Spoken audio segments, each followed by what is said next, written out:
ইসলামের এটা হলো বন্দরটিলা দারুসালাম মসজিদের সামনে জুমার দিন। এটা হলো মহাসড়ক, এই সড়কের সামনেই দেখেন বাজার, রমরমা বাজার ভিআইপি রুটে। এখানে অনেক দোকান ছিল, অনেক দোকান চলে গেল। প্রশ্ন হলো এটা খুবই ঝুঁকি।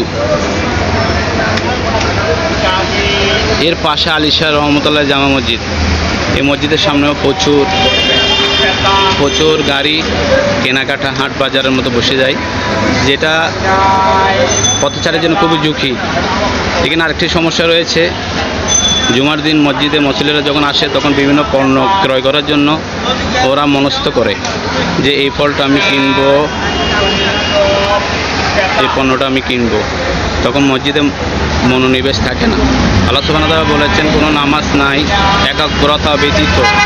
কিন্তু এখন আমাদের চিন্তা ভাবনা হলো আমি নামাজ থেকে বের হয়ে পেয়ারা কিনবো, আপেল কিনবো, এই চিন্তা বিমগ্ন। দেখেন সম্পূর্ণ শরীয়ত বিরোধী কাজ। মানুষও কি হাট বাজার, এটা হাট বাজারের মতো বসে গেছে। আমরা এগুলো পরিহার করব, প্রশাসনের দৃষ্টি আকর্ষণ করছি। দেখেন